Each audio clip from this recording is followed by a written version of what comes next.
এবারে metal presence কৃষি সংবাদ, সুজলা সুফলা।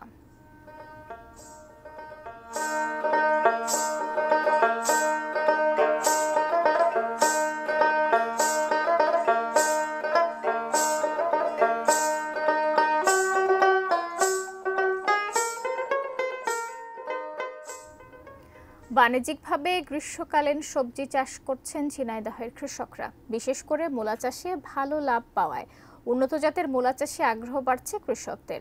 ঝিনাইদহ প্রতিনিধি ইমন হাসানের তথ্য ছবিতে ডেস্ক রিপোর্ট। ঝিনাইদহের মাঠ জুড়ে সবুজের সমারোহ। কৃষকরা ব্যস্ত সময় পার করছেন মাঠ থেকে গ্রীষ্মকালীন মূলা তোলার কাজে। চাষ পদ্ধতি তুলনামূলক সহজ এবং সাশ্রয়ী হওয়ায় লাভবান হচ্ছেন জেলার কৃষকরা।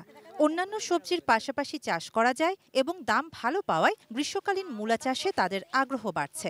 লাভজনক অল্প দিনে, বীজ বোনার পরের থেকে 35 দিনে বাজারজাত করা যায়। ঝিনাইদহ সদর উপজেলার সাধুহাটি গ্রামের কৃষক মোহাম্মদ লালটু মিয়া তার 2 বিঘা 5 কাঠা জমিতে এবার মূলা চাষ করেছেন। বিক্রি করছেন সাধুহাটি, ডাকবাংলা, হালিধানি সহ চুয়াডাঙ্গার সরোজগঞ্জের বাজারে।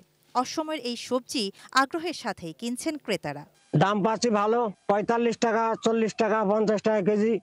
আমরা বিক্রি করছি নগর বাতান, তারপরে আপনার হলো 10 মাইল, ডাকবাংলা, সরোজগঞ্জ, এই 4 হাটে বেচা কেনা করি।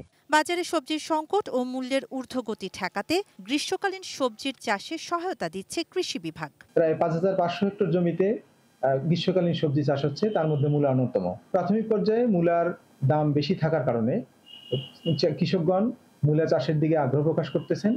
এ পর্যন্ত বাজারে মূলা বিক্রি শুরু হয়েছে। শাহানা জাহান, ডেস্ক রিপোর্ট, এটিএন নিউজ।